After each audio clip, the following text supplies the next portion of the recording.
Capítulo 4. El Fiero Vázquez.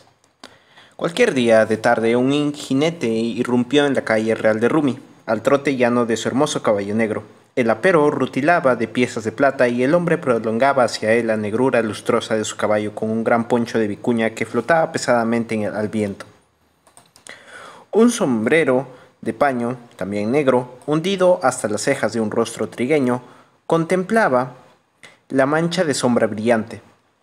El jinete cruzó hasta llegar al otro extremo de la calle y detúvose con un violento tirón de riendas y una elegante sentada del potro frente a la casa de Doroteo Quispe.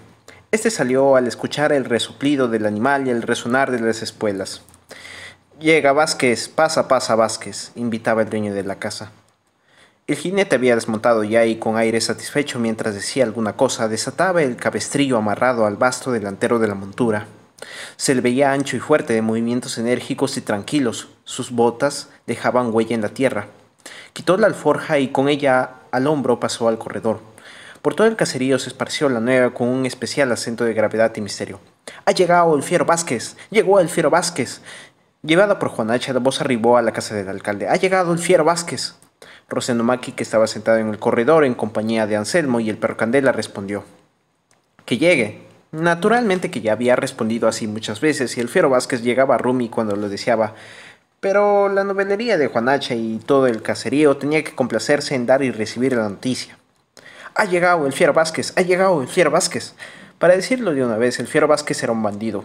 Una de las particularidades de las abundantes que caracterizaban su extraña personalidad consistía en que su apodo, a fuerza de cazar había pasado a ser nombre, no le venía de su fiereza en la pelea, mucha por la demás, sino de ser picado de viruelas. Fiero es uno de los motes que en la Sierra del Norte de Perú dan a los que muestran las huellas de esa enfermedad. Vázquez la tenía, fuera de otras cicatrices más hondas que en el lado del rostro le dejó un escopetazo. También le caracterizaba su amor por lo negro. Ya hemos visto que ostentaban ese color su caballo, su poncho, su sombrero. Eran negras. Igualmente sus botas y sus alforjas, las ropas, si no podían serlo siempre, tenían cuando menos un tono oscuro. Gustaba de la calidad y todos sus avíos y su caballo denunciaban la clase mejor. Encargaba los ponchos de vicuña a los departamentos del centro o del sur porque en el norte no abundaban. Sus amigos le decían siempre: «Bota a un lado el negro, que te denuncia». Y él respondía despectivamente: «¿Y qué? Negra es mi vida, negras mis penas, negra mi suerte». Como una sombra pasaba a lo largo de los caminos o entre los amarillos pajonales de la meseta andina. Su cara morena, boca grande, nariz roma, quijadas fuertes, habría sido una corriente de mestizos sin las viruelas y el disparo innoble, áspera y rijosa de escoriaciones y lacras, se tornaba siniestra a causa de un ojo al cual le había caído una nube, es decir, que tenía la pupila blanca como un pedernal. Una inmensa sonrisa que se habría mostrado bellos dientes niveos, atenuaba la fealdad y el continente energético e imponía respeto. En conjunto se establecía cierto equilibrio entre cualidades y defectos y la figura del Fiero Vázquez no era repelente. La leyenda y una hermosa voz hacían lo demás y el bandido despertaba la simpatía, cuando no el temor, de los hombres y el interés y el amor de las mujeres. Muchas cholitas de los arrebales de los pueblos o de las casas perdidas entre las cresterías de la puna suspiraban por él. Pertenecía a esa estirpe de bandoleros románticos que tenían en Luis Pardo su paradigma y en la actualidad van desapareciendo con el incremento de las carreteras y las batidas de la Guardia Civil. Luis Pardo es un gran bandido, a él la vida no le importa, pues mataron a su padre y la de él va a ser muy corta. El yarabí, que deploraba la desgracia de Luis Pardo y relataba sus hazañas, corrió de un lado a otro de la serranía, bajó a la costa y aún entró a la selva. Su actitud más celebrada era la de despojar a los ricos para obsequiar a los pobres. A decir verdad, el Fiero Vázquez, aunque se portaba como un gran votante, o como un gran botarate, regando la plata por donde pasaba, no resultaba tan decididamente filántropo. Despojaba habitualmente a los ricos, pero cuando tenía un apuro hacía lo mismo con los pobres. Por esta razón trabó conocimiento con Doroteo Quispe. Sucedió que Doroteo iba hacia la capital de la provincia arriando un borrico y llevando en su alforjita 100 soles para comprar, por encargo del alcalde, ceras, cohetes de papel y de arranque, ruedas tronadoras, globos de colores y otros elementos de fiesta. Se acercaba el tiempo de celebrar a San Isidro. El alcalde le recomendó mucho que acomodara las cosas cuidando de que no razonaran los cohetes entre sí, y menos con las ruedas tronadoras, pues podían estallar echando a perder todo lo demás y matando al jumento, cosa que ya había ocurrido en anterior ocasión. Doroteo iba preocupado de cumplir bien la comisión y contento por la oportunidad de servir a San Isidro, estando en plena Jalca, entre pajonales y solidosos cerros, vio surgir a lo lejos una siniestra sombra negra. ¡El fiero Vázquez! La sangre se le heló en las venas y azotó al asno, corriendo a esconderse en una hollada. Esperaba no ser visto. Metido, con el borrico en un angosto pliegue de la tierra, comenzó a rezar la oración del justo juez, que había aprendido con mucho esfuerzo y fe y ahora empleaba por primera vez. Pero era evidente que el bandido se dirigía hacia él. Oyó el rumor de un galope que se aproximaba y después caballo y jinete negros hasta llenar el cielo aparecieron con una eminencia que dominaba la hondonada. El fiero llevaba la carabina, la encabezada de la montura y el poncho remangado permitía ver dos grandes revólveres de cacha de nácar a ambos lados de la cintura. Doroteo no poseía más armas que una cuchilla y la oración del justo juez. «¡Sal, indio muermo!», gritó con ronca voz el bandolero. Doroteo salió remolcando el asno, que se había puesto reacio y templaba la soga. Terminó de rezar su oración cuando llegaba junto al salteador. «A ver, larga la plata», le mandó el fiero. «No tengo, taita, no tengo», repitió Doroteo haciéndose el tonto. «4 reales nomás tengo», y lo sacó del bolsillo del pantalón. El bandido no lo recibió y se quedó mirándolo. «¿A dónde ibas?» «Al pueblo, a comprar mi salsita». «Ay, para comprar 4 reales de sal llevas burro. Larga la plata y agradece que no quiera matar a un pobre indio». Consideró oportuno demostrar su energía y dio a Doroteo un riendazo por la espalda, alcanzando la alforja que colgaba del hombro. La plata sonó y el fiero Vázquez lanzó una carcajada. La cora broncínea del indio tomó un color cenizo y entregó la alforja temblando. Vázquez iba contando los soles a medida que se los embolsicaba. ¡100 soles! Se admiró a la vez que devolvía la alforja. ¿De dónde sacaste tanta plata? Doroteo Quispe refirió que la plata era de la comunidad y estaba destinada a la adquisición de algunas causas para la fiesta de San Isidro. Luego añadió, rectificando muy juiciosamente, que esa plata en buenas cuentas ya no era de la comunidad sino de San Isidro. No alcanzó a decirlo, pero quedaba entendido que se iba a cometer un terrible robo sacrílego. El fiero Vázquez captó su intención y dijo riendo, «¡Ah! ¿Quieres meterme miedo con el castigo de San Isidro? Las comunidades son platudas y yo no le quito a San Isidro sino a la comunidad. Anda y di que te den 100 soles de nuevo». Se iba a marchar el fiero Vázquez, pero recapacitó y encaróse de nuevo a Doroteo. «Si te dejo, vas a correr al pueblo que ya está cerca a denunciarme. Mejor es que tiremos para allá unas 2 leguas. Anda». Doroteo echó a caminar delante del jinete alando su burro. No las tenía todas consigo. «¿Para dónde me llevará?», se decía. «Quizá querrá matarme en un sitio más escondido».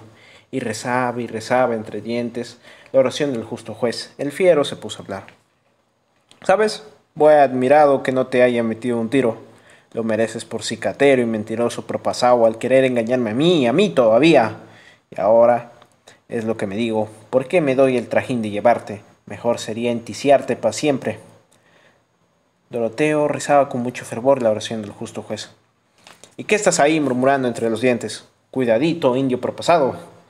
Picó espuelas al caballo y se acercó a Doroteo. Este le explicó que no lo maldecía ni injuriaba, y menos decía nada malo, que lo único que hacía era rezar el justo juez y que sin duda la bendita oración se debía a que no lo hubiera matado. «Esas teníamos», exclamó Vázquez. Desmontó y ordenó a Doroteo que rezara la oración entera y claramente. Este lo hizo y así el bandido afirmó. «Parece que sí la sabes. Yo no creía que era buena, pero ahora veo que te ha valido, porque a la verdad no sé cómo no te he metido un tiro por propasado, y pienso que es buena, y me gustaría aprenderla. Hay veces que uno tiene necesidad». Hablándose súbitamente para con Doroteo y le invitó un trago de una botella de pisco que sacó de la alforja. Después se sentaron sobre las pajas y compartieron un trozo de carne mechada que extrajo de la misma alforja. De fumar, Doroteo habría pitado un cigarrillo. En fin, que le devolvió la plata reservándose solamente 20 soles. En esta y las otras quedaron como amigos, acordando que el fiero iría a Rumi para aprender la oración del justo juez. A la hora de despedirse, Vázquez extrajo 10 soles más, que ya eran de él, para que Doroteo comprara ceras y se las pusiera en su nombre a San Isidro. Los 10 soles restantes no se los daba porque tenía mucha necesidad de ellos.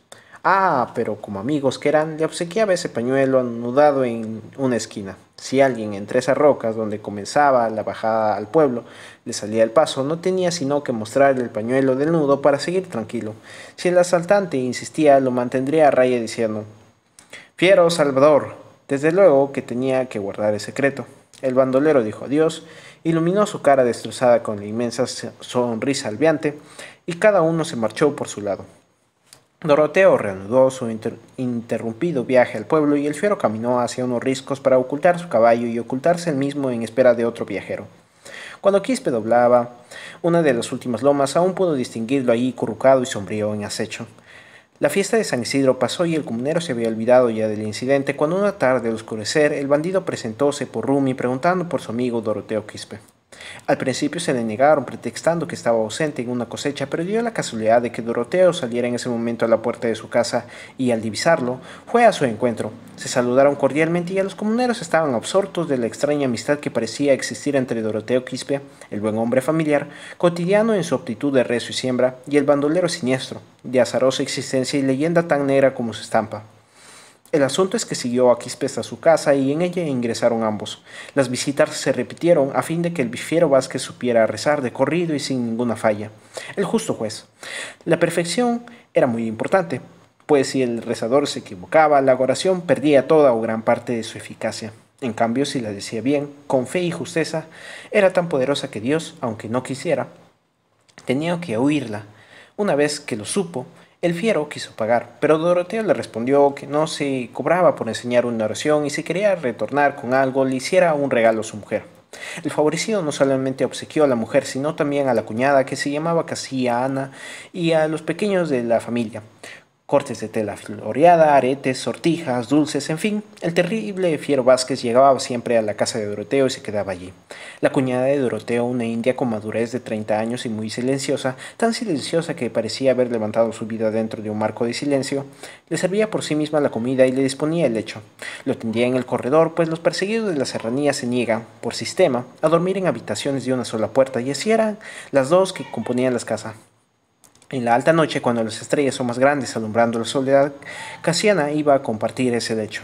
El hombre proscrito y la mujer callada unían sus vidas buscándose hasta encontrarse en la alianza germinal de la carne. El fiero y Doroteo entendiéronse pronto y éstes se concedieron intimidad.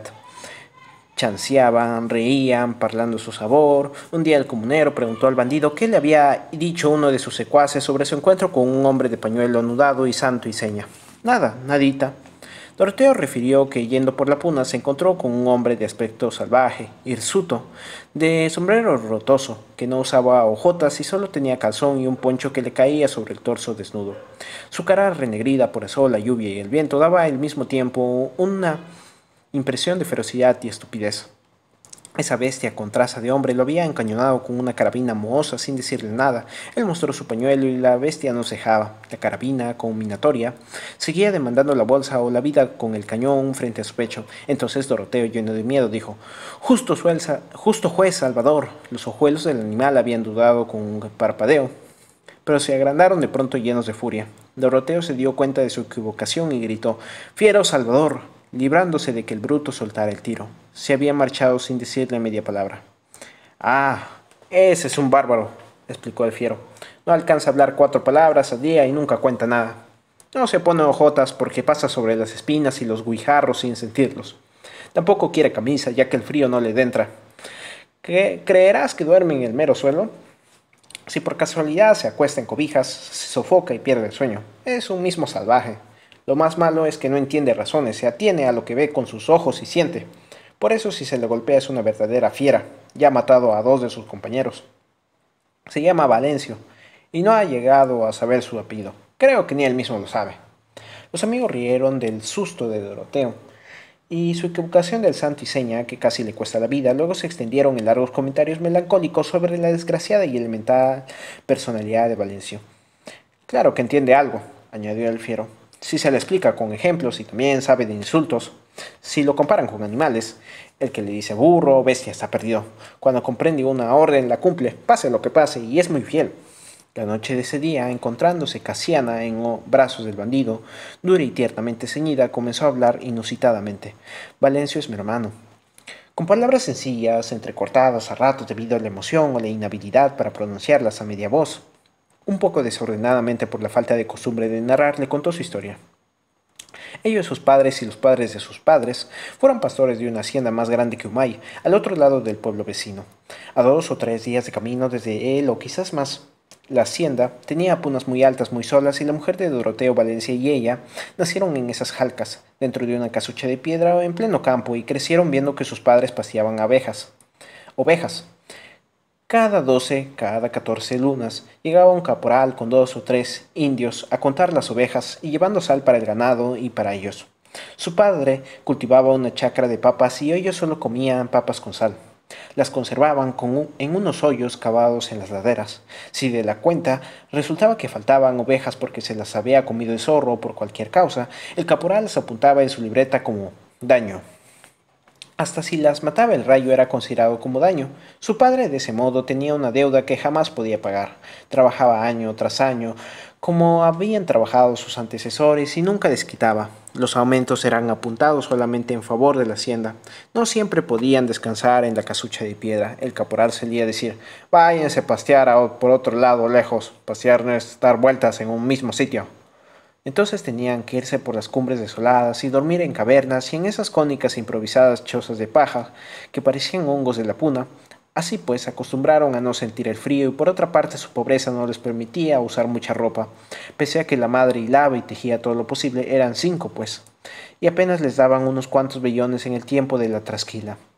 También hablaban poco porque ya sabían sus faenas y su desgracia, y fuera del caporal y los contadores no llegaban casi nunca forasteros. A veces a la distancia aparecía algún rebaño, a veces muy de tarde en tarde. Un jinete cruzaba la puna al galope como huyendo del frío y la soledad.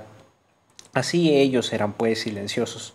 En una ocasión rarísima pasó acompañado de varios gentes un cura. El padre lo llamó a gritos: ¡Taita cura! ¡Taita cura!, para que bautizara a sus hijos. Acudió el cura con su comitiva, pero después de desmontar se encontraron con que los muchachos ya no estaban a la vista.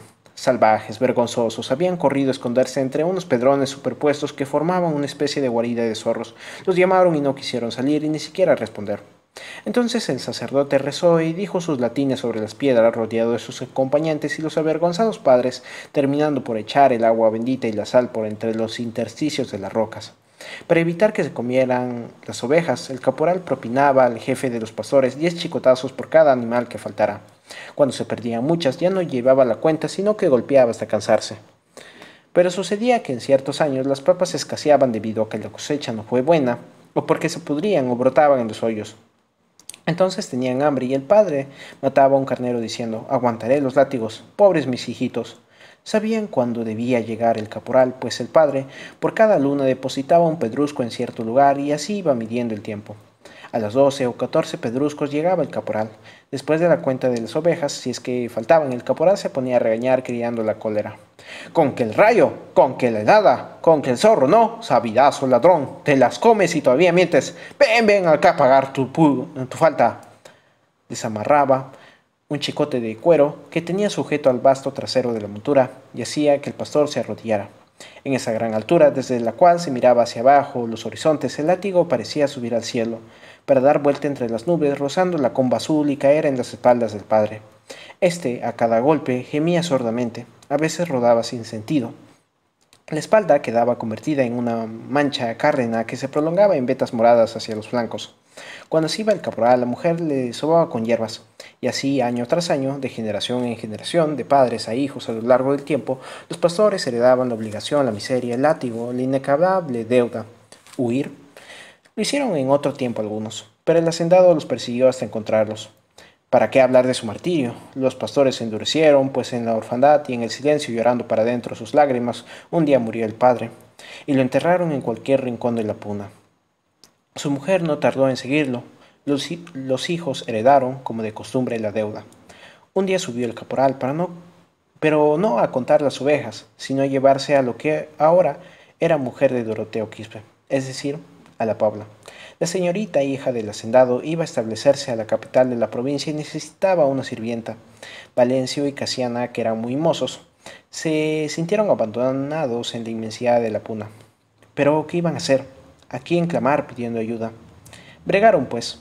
Lucharon ante la abrupta hostilidad de las rocas y el silbido lúgubre de los pajonales, bajo crudas tormentas. A su tiempo arribó el caporal acompañado de 3 indios a contar las ovejas. Faltaban muchas.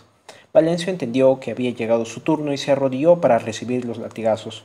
Mas quién sabe lo que ocurrió en el pecho del flagelado. De seguro el dolor, acumulado durante años y años, años y años, se rebasó. Y Valencio, irguióse, dando un grito salvaje y blandiendo el cuchillo que los pastores empleaban para despellejar las ovejas muertas por el rayo, el caporal, que estaba desarmado y no esperaba semejante reacción, corrió hacia su caballo y montó, partiendo el galope cerros abajo. Los indios acompañantes se quedaron mirando a Valencia atónitos. El pastor, cuchillo en alto, se les abalanzó gritando: «¡Malditos! ¡Adulones! ¡Esclavos!», por lo que los indios corrieron también, pero no teniendo cabalgaduras desaparecieron entre un crujir de pedruscos y un choclear de hojotas, como galgas, por las pendientes. Valencio les tiró piedras con su honda, después mató 2 ovejas y se comió una con Casiana y guardó la otra en su alforja. Por último envolvió su calzón de remuda y la frazada con que dormía y habló: «Me voy.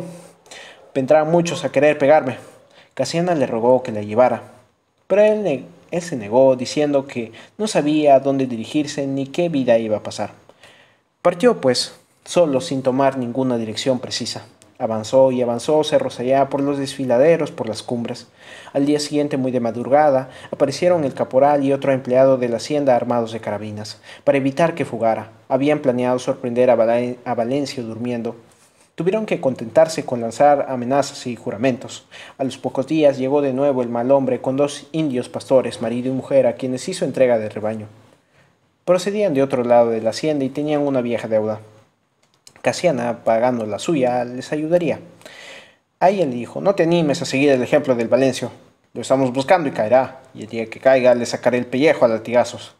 Hasta que una tarde apareció trepando las alturas un hombre que no era el caporal. Lo seguía una mujer de andar liviano, hecho a las cuestas. A Casiana le saltó el corazón esperanzadamente. Se alegró cuando le llamaron. «¡Casiana!», gritó la mujer. «¡Casiana!», gritó el hombre. Corrió a su encuentro. Eran Paula y su marido.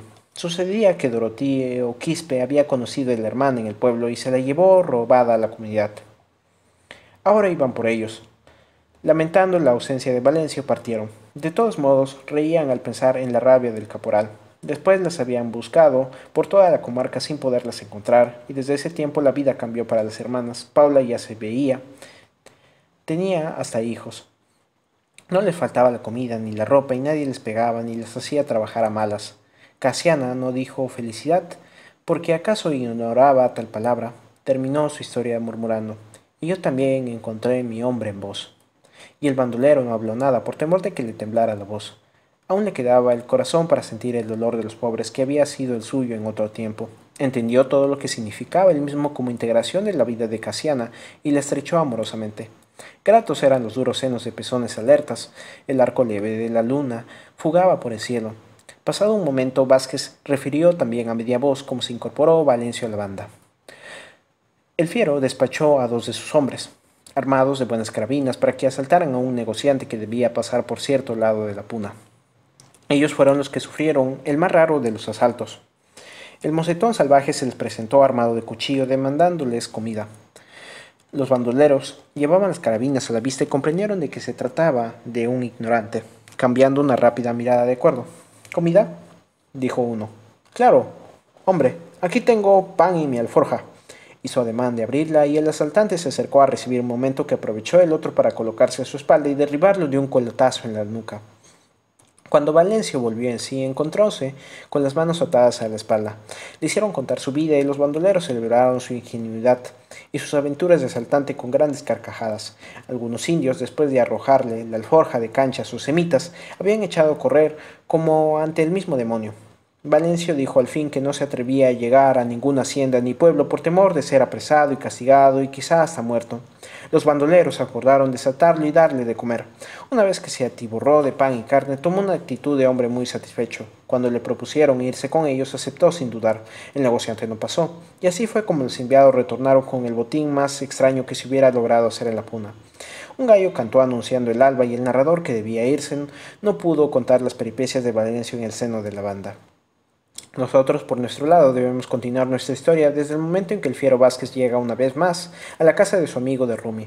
Después de dar a guisa de saludo un sacudón a la mano de Doroteo, tomó asiento en el poyo de barro levantando junto a una puerta. Traigo un galopito de 5 horas. El caballo resoplaba sonora y rítmicamente. Salieron Paula y Casiana y los pequeños de la casa, una muchacha y 2 mocosos, armando un cordial barullo de bienvenida. Los chicos se montaron en las piernas del fiero y él sacó de la alforja una muñeca de lana y un paquete de caramelos que él se entregó diciendo cualquier cosa. Después pasó la alforja a la dueña de la casa. Hay unas telitas, pañuelos y otras pequeñeces. Repáltalas. Usted, doña Paula, según las aficiones, en mi torpeza yo no sé entender los gustos.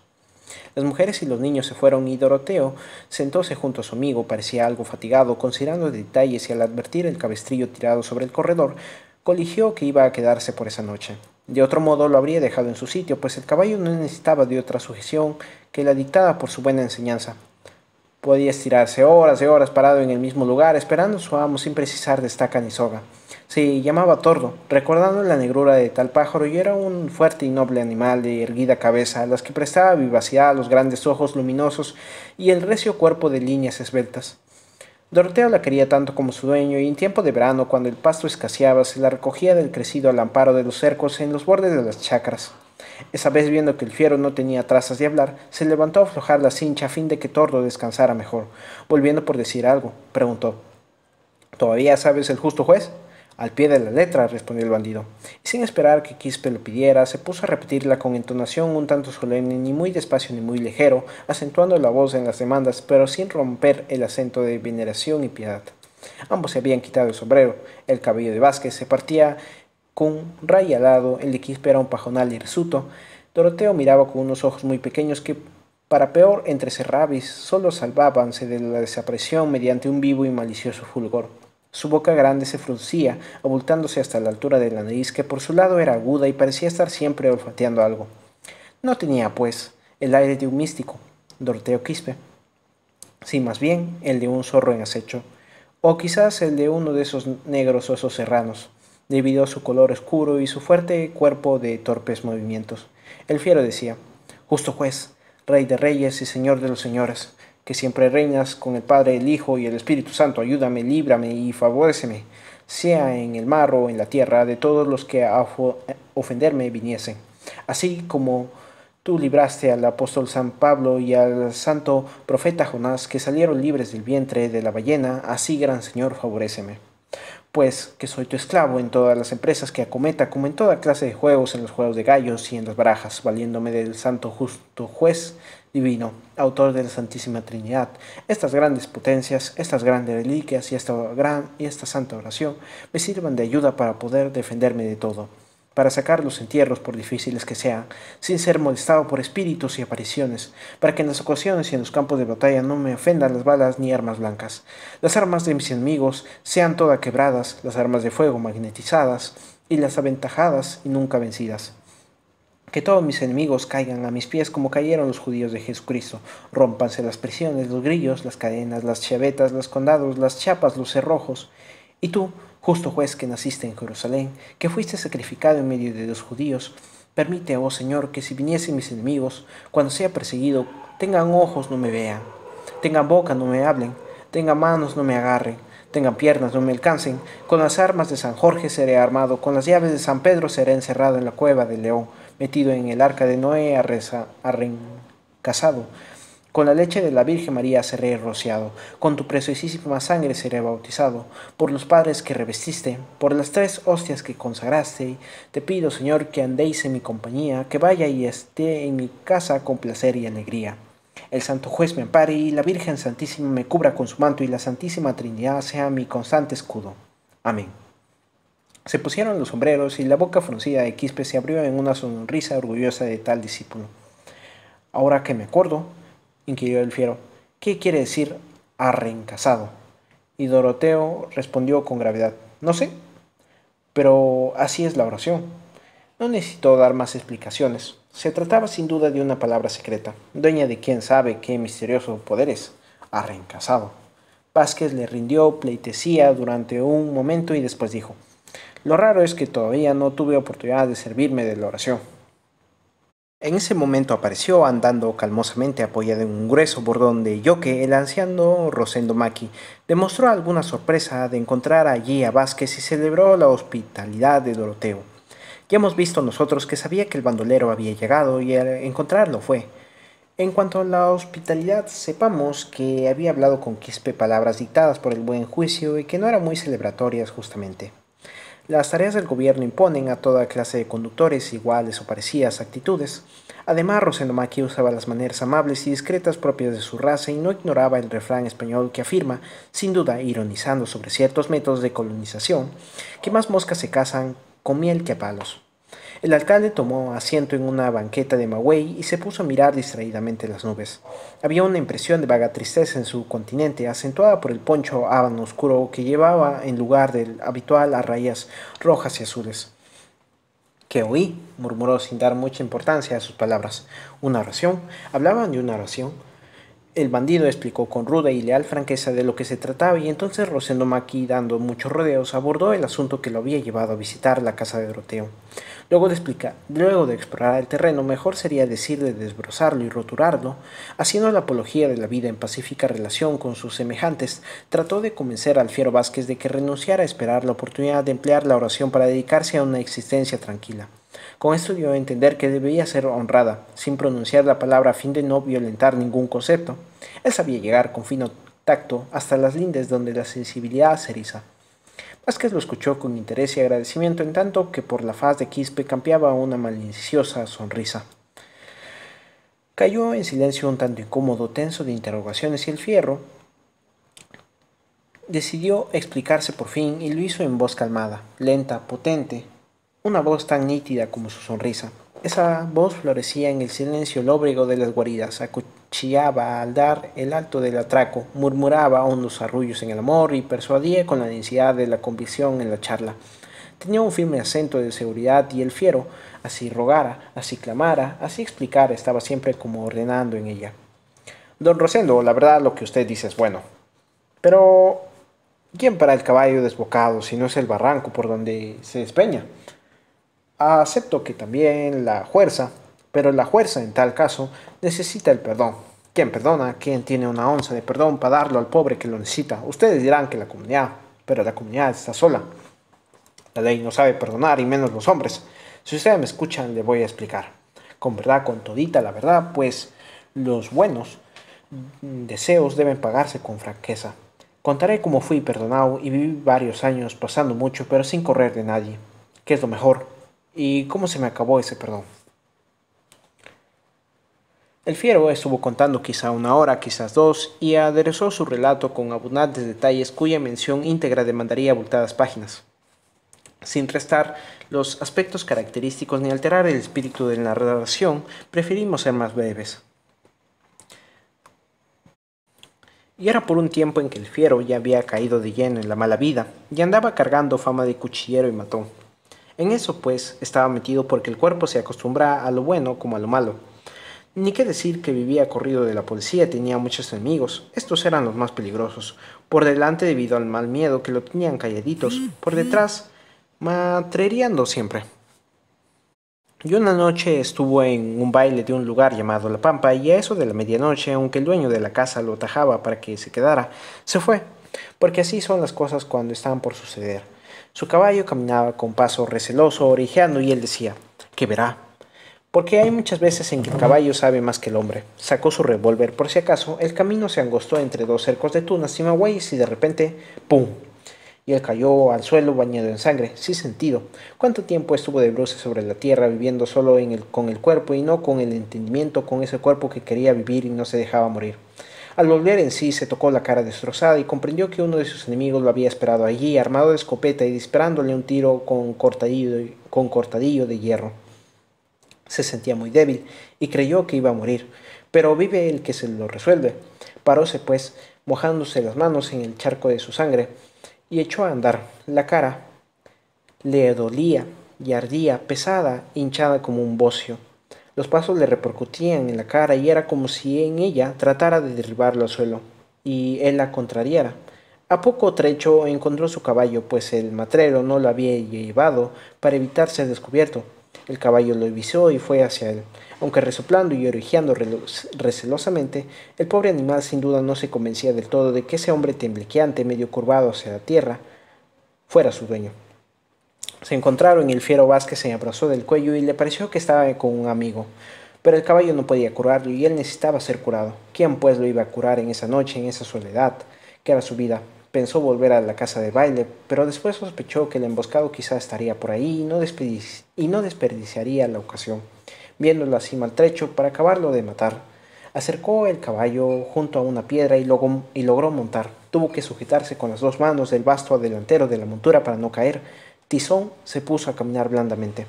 Era un buen potro negro, que así los usaba ya en ese tiempo, pequeño pero noble y esforzado. No se le podía comparar con Tordo, más hacía su faena con decisión y entonces resultaba muy bueno, porque es la voluntad lo que se aprecia. Caminó y la noche no deseaba sumarse al día. Y el fiero se decía entre sí, ¿quién me curará? Ya me fregué, hoy sí veo lo que es estar solo en la vida. Recordó que tenía dos mujeres, pero las viviendas se encontraban a 1 y 2 días de camino y no alcanzaría a llegar. La cara le quemaba y pesaba, y de nuevo le venía la idea de la muerte.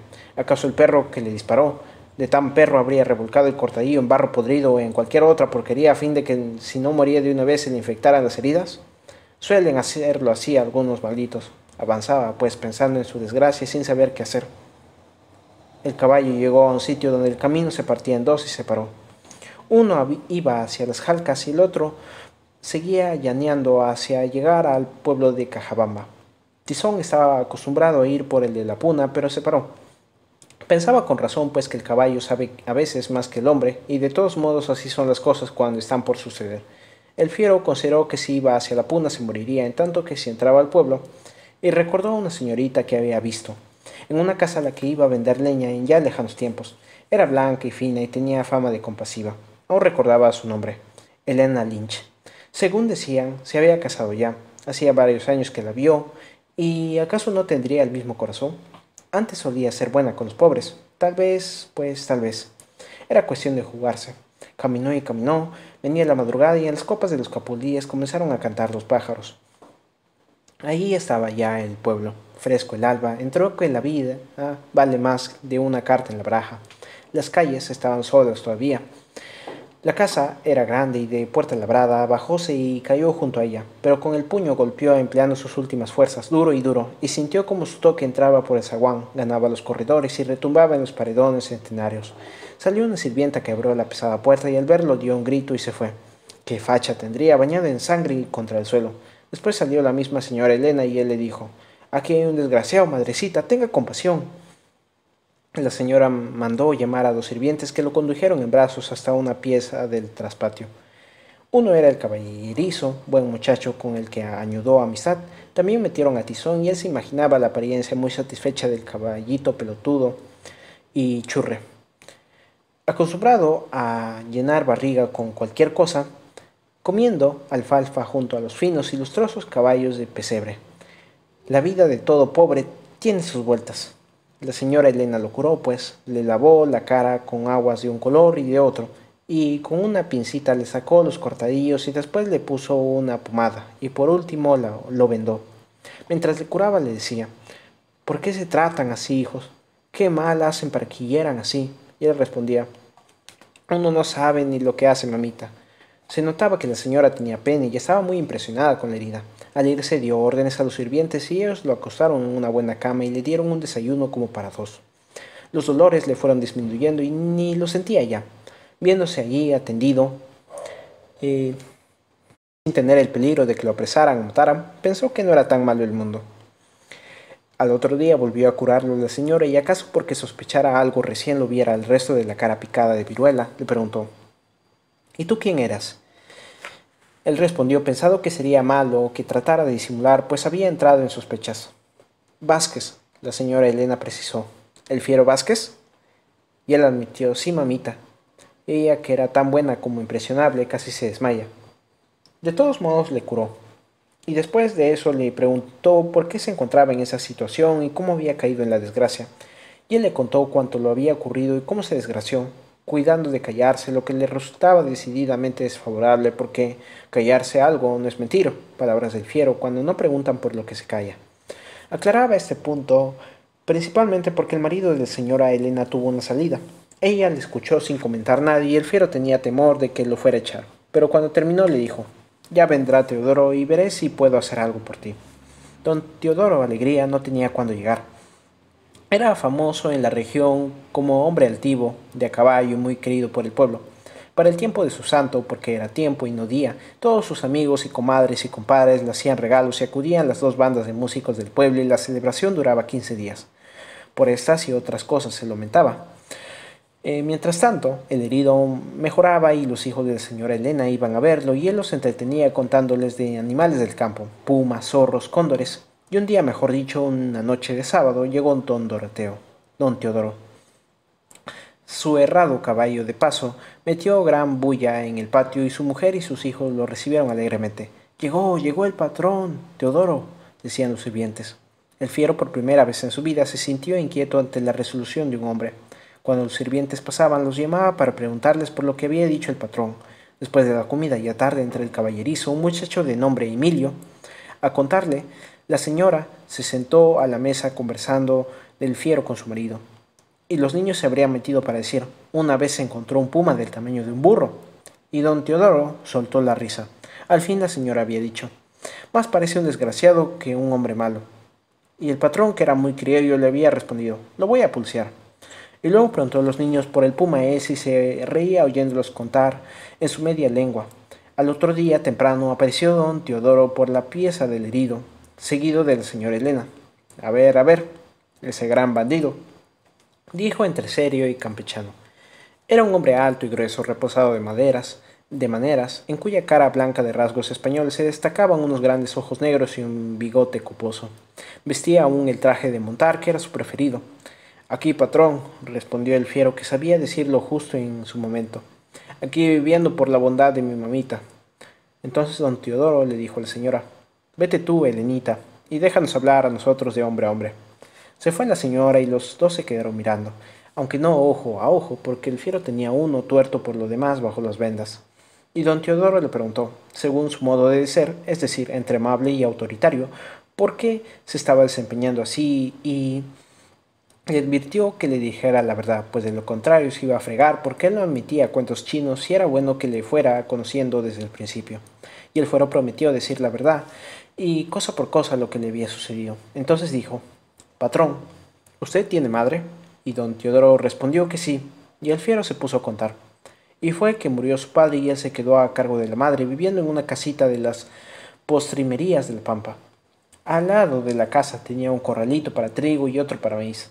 Ahí estaban ahora la casa llena de goteras y los corrales sin sembrar. Yuyos y ortigas crecían de su cuenta en unos y otros daban pena. Poco producían los corrales y él tenía que ayudarse cortando leña en el monte y llevándola a vender a Cajabamba. Así conoció a la mamita Elena por suerte.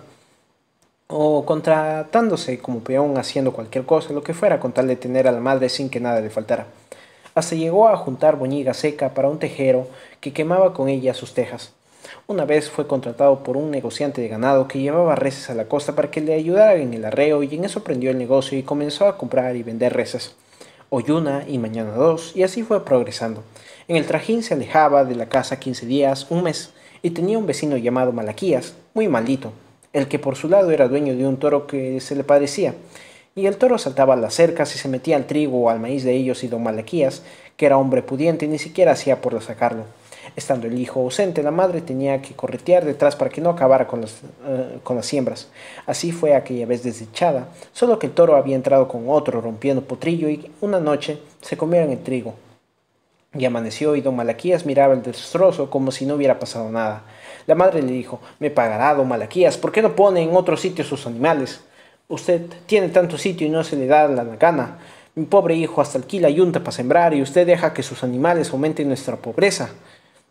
Y don Malaquías, en vez de tener compasión, le insultó y le propinó una bofetada. «¡Qué puta me da a mí lecciones!», había dicho. Él llegó contento como nunca porque ya tenía 200 soles y ahora podría comprar más reses y ganar más. Cuando vio el anticipado rastrojo, su madre le explicó. «No sé cómo fue, si los animales de don Malaquías o los del otro vecino». Y era porque la pobre madre al fin prefería tragarse su humillación a que el hijo se desgraciara. Él le dijo, ya tendré plata para hacer un buen cerco, alambre de púa traeré de la costa. Así son los sueños. El tiempo pasó y él nada sospechaba. Hasta que fueron a una trilla de trigo, donde estaba una muchacha a la que había desdeñado por ardilosa. No hay que ser malo, no hay que ser más malo que una mujer cuando quiere hacer daño. Medio borracha se puso a decir, unos cosechan, otros no, y los que no cosechan son cobardes. Todavía aguantan ofensas a la madre. Él no hacía caso, pero vio que todos lo miraban, por lo que se acercó a un muchacho que era su amigo y le preguntó, ¿qué hay si eres mi amigo? Y como era su amigo, tuvo que decirle. Entonces ya no vio nada, ni oyó nada. El pecho llegaba a dolerle. De regreso al hogar, su madre le preguntaba, ¿qué te pasa, hijo? Que te veo tan descompuesto. Y él le contestaba, se me hace que bebí mucho. Y la madre estaba intranquila y entraron a su casa y él volvía a salir diciendo, ya vuelvo. Don Malaquías estaba en el corredor y al verlo acercarse y sin duda entendió por la cara y corrió gritando, ¡mi revólver! Él lo alcanzó y agarró del cogote. Creías que tenía miedo. No lo sabía. En el pecho de buey se le quedó prendido el cuchillo. Volvió a la casa y la madre lloraba. ¡Qué desgracia! Si hasta me había olvidado. Así se convirtió en criminal y él ponía de testigo a Dios, pues antes jamás pensó matar a nadie. Tenía buen corazón y deseaba vivir en paz, pero a todo hombre le llega a su hora mala, y unos la salvan y otros no. Como a ciertos ríos, todo depende del vado, es decir, de la suerte. Tuvo que vivir huyendo y huyendo, es lo peor que se le puede pasar a un hombre. Algunos al saber que había matado le buscaban pleito para dárselas de macho. Se fue acostumbrando a la maldad y se hundía en su desgracia sin tomar sosiego. Cuando ya nadie le buscó pleito de balde, trataban de cobrarse cuentas viejas y quedó enredado sin remedio. Y como don Teodoro no le preguntó nada en especial, él volvió a aplicar su fórmula que afirmaba que callarse algo no es mentir cuando no preguntan lo que se calla. Terminando, le dijo al patrón, tenga compasión de un desgraciado, ya ve usted que fue por mi madre. Si no es libertad el preguntarme, patrón, ¿usted qué hubiera hecho? Y don Teodoro pensó para responder y dijo, no sé lo que habría hecho. Entonces le tocó al patrón, que era hombre que sabía hablar a la gente cuando convenía. Se le dio un poco el gran sombrero de palma al rascarse la coronilla con preocupación y luego dijo así medio campechano, así medio enfadado, caray, hombre, caray, me has metido en un aprieto. En esta casa, por tradición de la familia de mi mujer y de la mía, se concede hospitalidad a quien llega. Elena encima de la vieja ley agrega su bondad. Ya hemos cumplido con atenderte. Ahora debería dejar que te vayas y mi conciencia quedaría tranquila. Pero viene el aprieto. Tú me pides protección. Por un lado la gente diría, está amparando criminales. Y capaz de enmendarse, es lo que me tiene caviloso. El fiero intervino. Le juro por mi santa madre que murió de pena la pobrecita, que me portaré bien. Entonces don Teodoro pensó y acomodándose el gran sombrero de palma dijo, espero que sea así, y desde hoy quedas a mi servicio. Elena te va a dar un terno y un poncho. Está bueno que comiences por botar esos trapos negros. El fiero le agradeció y don Teodoro se fue después de decirle, mañana nos vamos al Tuco y la forma de agradecerme no es la palabra sino el comportamiento. El Tuco era un fundo de caña de la cual se hacía chancaca, situada en el valle de Condebamba. Se fueron pues. Al pasar por la Pampa, que es un lugar muy poblado, las gentes saludaban a don Teodoro y él respondía, adiós comadre, adiós compadre. Hicieron coracolear el brilloso caballo para lucirlo como convenía a su condición de cruzado con árabe. Daba gusto acompañar a un hombre que era tan jinetazo y tan querido. En el Tuco, cuando el fiero preguntó, los peones le respondieron, tienen la mano un poco dura, pero nunca hacen injusticias. Y todos lo querían porque el pobre pide, en primer lugar, justicia, aunque sea un poco dura. El fiero pronto se dio cuenta de que no solo en el Tuco mandaba don Teodoro, también en la ciudad y en toda la provincia. ¿Quién lo desafiaba?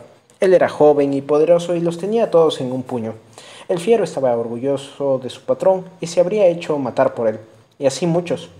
Cuando una autoridad de Cajabamba, su prefecto juez, se portaba mal, el pueblo iba en busca de don Teodoro pidiendo justicia y entonces él, encabezando al pueblo, tomaba la mala autoridad, la hacía montar en un burro y la iba a dejar, con banda de músicos y cohetes, a las afueras de la ciudad. El expulsado no volvía más. Don Teodoro explicaba, si nos quejamos a la capital no nos harán caso. En Lima se rían de las provincias y nos llenan de logreros. Nosotros también debemos reírnos entonces. Pasaban los años y el fiero se portaba bien y don Teodoro le seguía protegiendo. Nadie se habría atrevido a capturarlo en el Tuco o viéndolo en su compañía. Todo se sabe en la vida y un día le llamó el patrón y le dijo: he sabido unas viejas fechorías tuyas. Cuando me contaste tu vida tuviste cuidado de callarlas. Debía votarte, pero veo que no les callaste para engañarme y volver a las andadas en la primera oportunidad, sino que realmente les callaste porque deseabas componerte. Así que te disculpo. El fiero le dijo: así fue, patrón, pues así fue.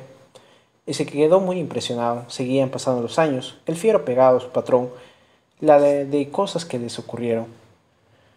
Una vez por el mes de febrero, el río Condebamba se amplió a 8 cuadras en una gran creciente y por los vados tenía 10 o 12 quizá. El patrón sabía baldear bien, pero el fiero sabía más y sobre todo de noche. Así llegó un día sábado que era víspera del santo de la señora Elena. Don Teodoro se demoró en desocuparse, porque era sábado de quincena y estuvo arreglando las cuentas y pagando la peonada. Cuando terminó ya había oscurecido y una lunita faltosa que más parecía una amarilla tejada de mamey trataba de alumbrar saliendo a rato sobre los pesados nubarrones del cielo invernal. Y el patrón dijo: vamos, fiero. Ahora se conoce a los hombres y el fiero respondió: vamos, patrón. Ensillaron los mejores caballos mientras iban hacia el río que pasaba a media legua. El patrón decía muy satisfecho: con este tiempo Elena no me espera sino mañana. Le vamos a dar una linda sorpresa de santo. El fiero respondía que sí, por no flojear, pero anteriormente pensaba que se estaban metiendo en Honduras, aún antes de entrar al río. Al llegar al río se encontraron con que había comido orilla, formando un gran escalón. Entonces fueron hacia arriba por la ribera en busca de vado. Y no lo había, y por todas partes parecía estar muy hondo. Al fin hubo orilla en declive y entraron, el fiero como gran chimbador adelante. Chapoteaban los potros y luego el agua fue aumentando y el piso se ahondó. De pronto plauch, y luego plauch, el agua borboteada por los pechos de los caballos que habían caído en una zanja profunda. «¡Está hondo, fiero! ¡Está hondo, patrón!», pero ninguno habló de volverse. Siguieron con el pecho de los caballos rompiendo el agua, avanzando contra la corriente, que si se marcha a su favor en parte honda, los caballos pueden resbalar y ser fácilmente arrastrados. No hay nada peor que un caballo débil o asustadizo que toma de bajada. Llegará un momento en que será arrollado. Tanto el fiero como el patrón tenían buena cabeza y podían mirar el agua, negra, convulsa, ondulando en algunos sitios y arremansándose y corriendo casi plana en otros. Los viajeros que se marean deben mirar hacia el cielo, la lejanía, en tanto que su caballo remolcado con una soga por el chimbador. De otro modo, la cabeza les da vuelta junto con el mundo y terminan por vomitar y caerse por medio del río. Ellos miraban, pues, el agua, y el agua estaba rabiosa y densa. Toda apariencia es engañosa y así pasa con la de los ríos. El sitio donde se agita y ondula más fuertemente el agua es donde tiene menos hondura y facilita el paso. Las ondulaciones son producidas por la cercanía de las piedras del fondo.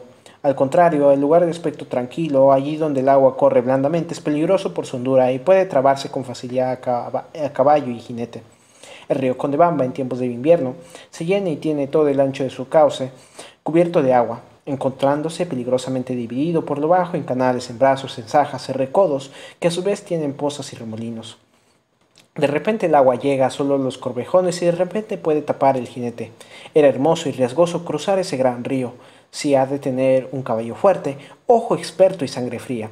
Avanzaron pues contrando y salieron del zanja.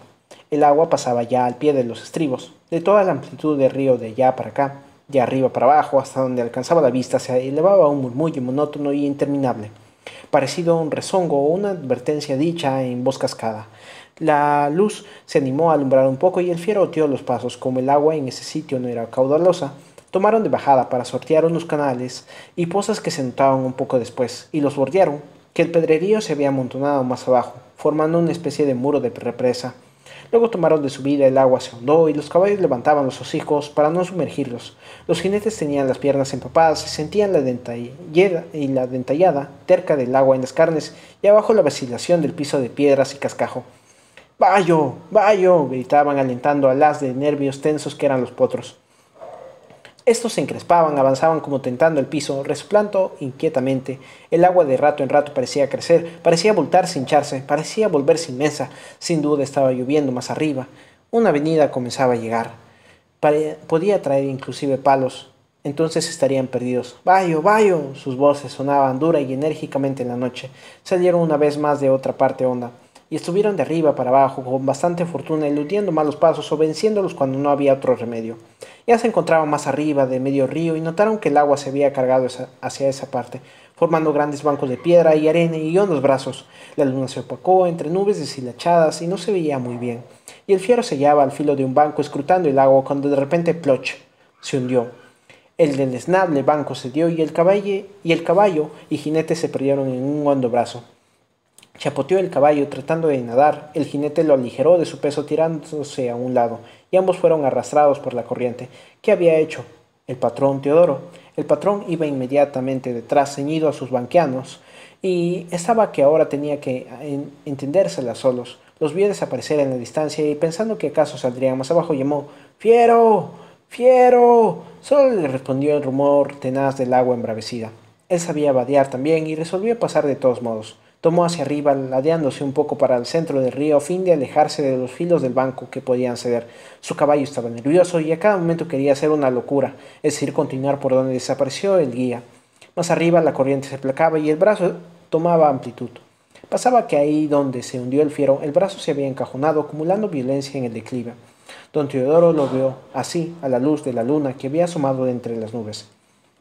El agua prieta se torna menos fiera a la luz de la luna, pues sin platearse, revuelve claridad en las ondas amenguando el negror de su limo. El jinete solitario oteó los pasos y fijándose entró. Resoplaba y se afanaba el caballo valiente y él tenía que templarle las riendas para que no se atropellara y cayera en alguna poza. De repente, porque así sucede en los ríos, ya estaba al otro lado. Apenas tenía que pasar un canal de agua bayunguera de pura escasa. Pasó pues. ¿Y qué hizo el patrón? El fiero lo recordaba siempre y estaba orgulloso de esa búsqueda. El patrón galopó por la ribera hacia abajo, llamando «¡Fiero! ¡Fiero!». El valle era plano y los cerros distantes, de modo que no contestaba ni el eco.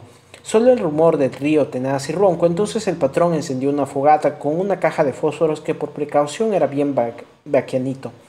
Se había metido en el bolsillo más alto del saco. Secó sus ropas y las caronas y el pellón. Al cuero no hay que calentarlo porque se encarruja, dando lugar a que el caballo descansara un poco. Apenas clareó el alba, ensilló y partió de nuevo hacia abajo, llamando siempre, pensando en encontrar a su fiero. Y como no le respondía, se habría dicho, quizá encuentre el cadáver para darle sepultura. Vaya, si cuando se acordaba de ese hombre de no ser el mentao Fiero Vázquez, se hubiera puesto a llorar. En tanto, ¿qué le pasó al mismo fiero? Al verse en el agua, se cogió al pescuezo del caballo y sintió que el agua estaba muy honda, pero el caballo flotaba nadando fácilmente. Más se había asustado y no se dejaba manejar. Él templaba de las riendas hacia un lado para tratar de sacarlo del brazo, pero el caballo nadaba a favor de la corriente y seguía por el centro de ella, es decir, por medio brazo, sin pensar que de ese modo no podría detenerse. «Bayo, quieto», no hacía caso, seguía chapoteando como un condenado. Ya es fácil avanzar así. Ya estaba muy abajo, salió la luna y el fiero le esperanzó en que el caballo vería los árboles de las orillas y trataría de dirigirse a ellos. Pero el caballo no veía nada y no pensaba en nada, estaba como loco. El fiero consideraba a ratos la peligrosa posibilidad de botarse el poncho, soltarse del pescuezo e intentar la salida a nado, pero después se decía, no es cosa de abandonar el caballo, todavía no he llegado a ponerse de todo mal. Y cada vez estaba más abajo y el caballo que había perdido su entereza parecía muy cansado y por poco se abandonaba ya. De pronto el río, cargado a la derecha, torció su mayor caudal hacia la izquierda y el brazo recibió el contingente de varios más, y con todo ímpetu se abalanzó sobre la otra orilla. Y a ella fueron a dar el fiero y su caballo, y en ella vararon como unos leños. Los que están por ahogarse se salvan siempre así, en forma inesperada. El jinete soltóse rápidamente empuñando las riendas, y el potro obedeció su jalón y salió andando de modo trémulo y receloso. «Fiero, este es otro escape que se lo vas a apuntar a la suerte». Sentóse a la orilla y esperando que su caballo se repusiera pensaba en su patrón. Tal vez se habría hundido y pasaría más allá sin que lo viera, confundido en la oscuridad de las aguas.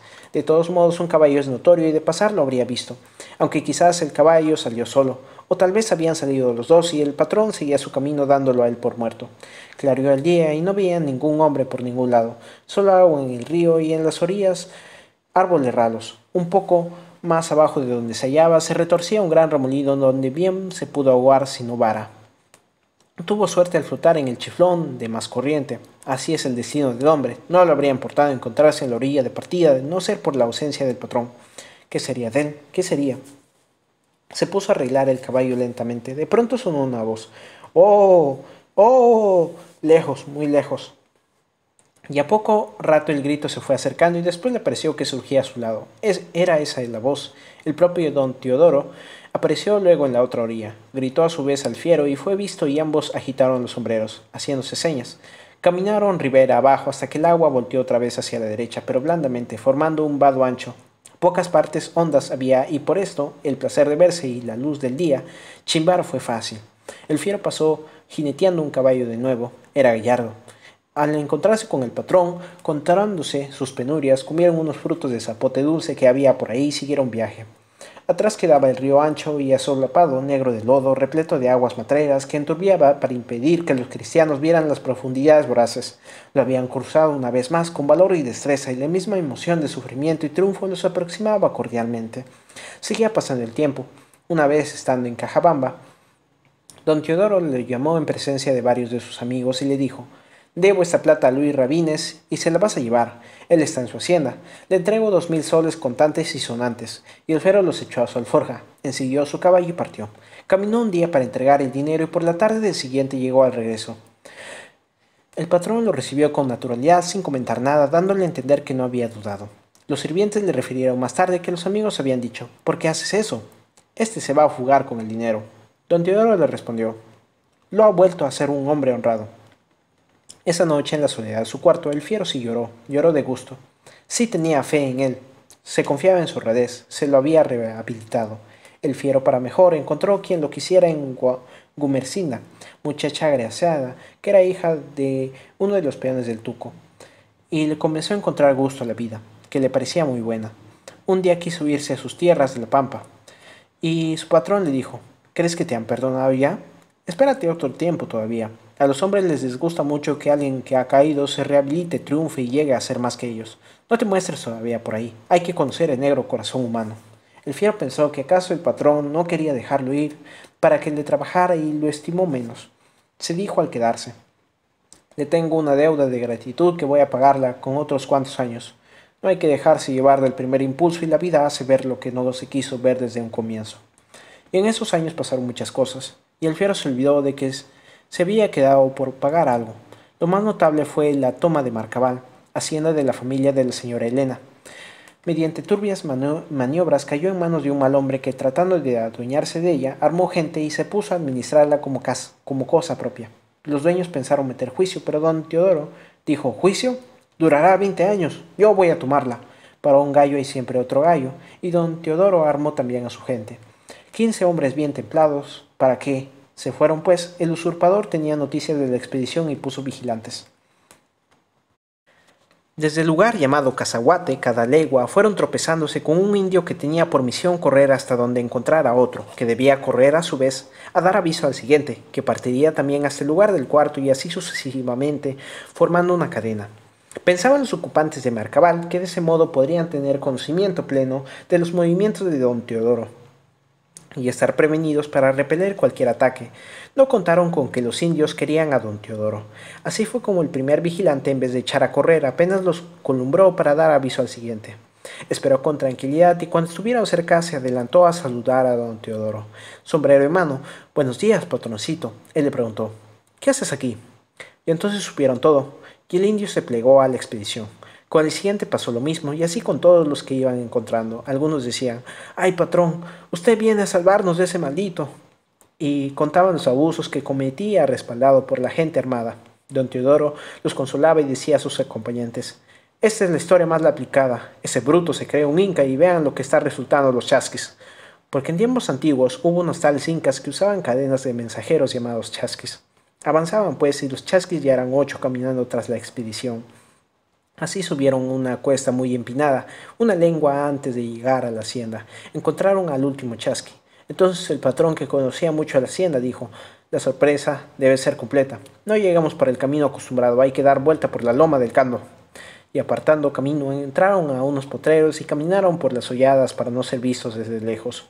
Pronto llegaron a la loma, donde en verdad había muchas amarillas flores de cando, y las casas de las haciendas, muy grandes, ya no estaban ni a 2 cuadras. Todo parecía en paz y ellos pensaron que, aún sin el aviso de los chasquis, ¿acaso los aguardaba una emboscada? Entonces el patrón, poniéndose a la cabeza de su gente, dijo: «Entremos al galope y atropellemos si es posible».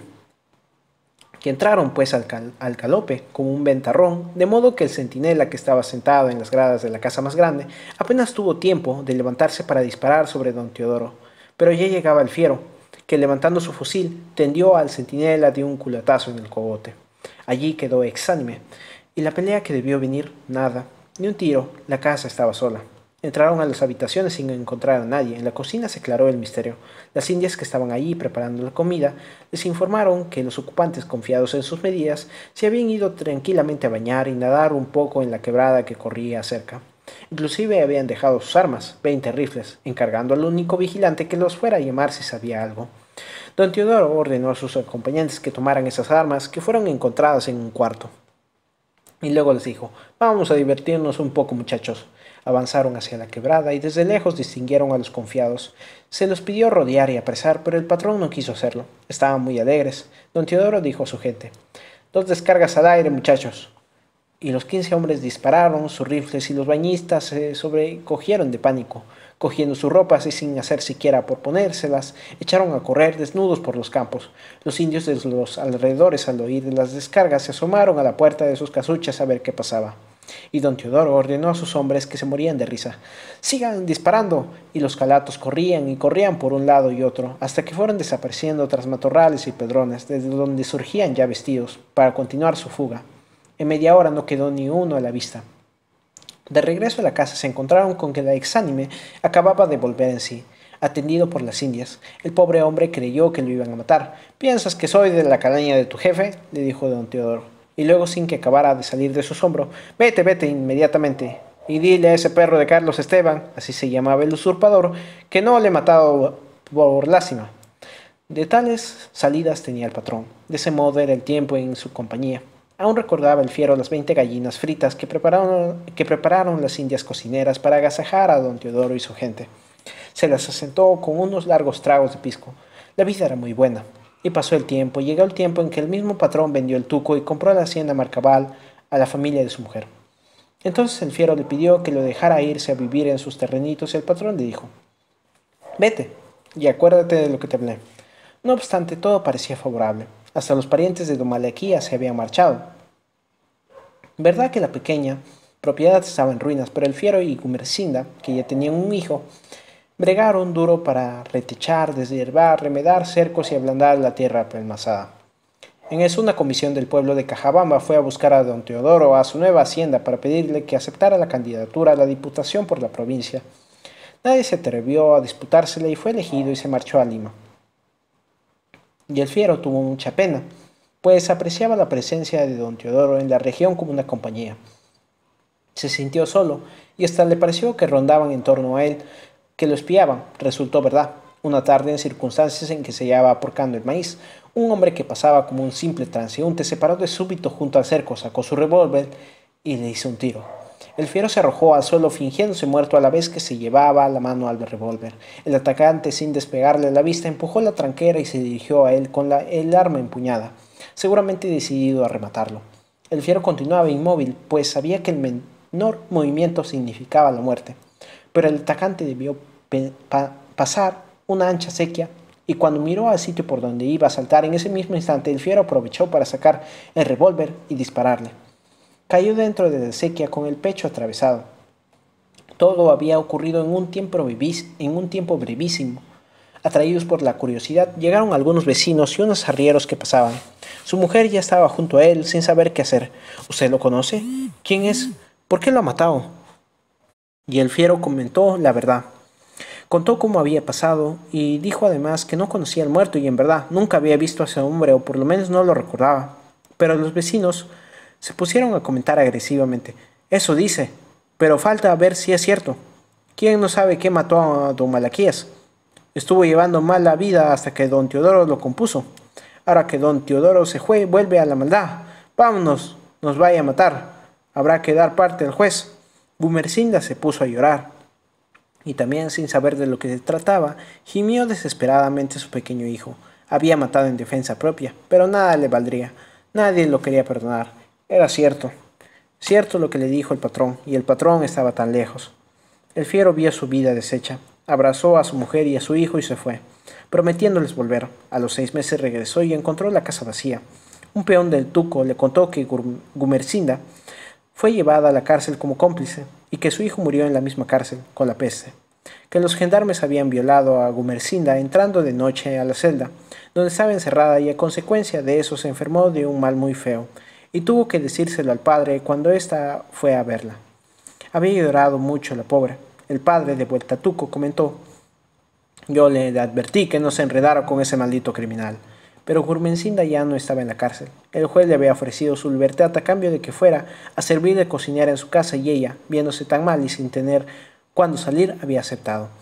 Se encontraba pues de cocinera en casa del juez. Si un puma le hubiera estado royendo el corazón, el fiero le habría sentido menos. Si eso hacían con su pobre e inocente mujer, quién sabe lo que le harían con él. No había pues perdón en el mundo, y como él mal llama el mal, él volvía a ser lo que había sido, y mucho peor. El fiero Vázquez terminaba su relato.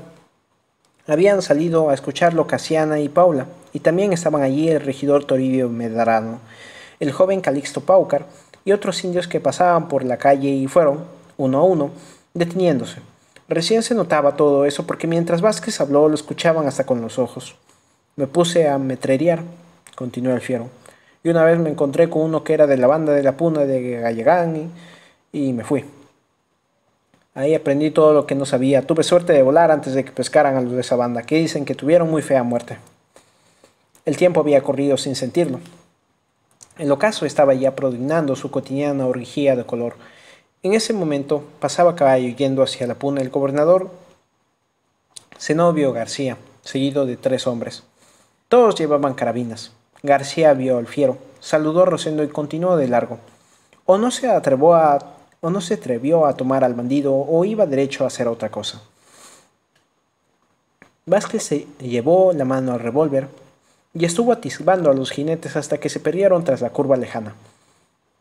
Luego prosiguió, clavando en el alcalde su ojo pardo y también su ojo de pedernal. Ahora acabaré luego.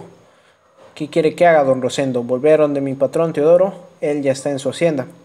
Porque un diputado como él no pudo seguir, que la elección por una segunda vez se la ganaron en Lima. Pero ¿cómo voy? Ahora es distinto. En ese tiempo, en la otra oportunidad, ya no vivía tan inculpado.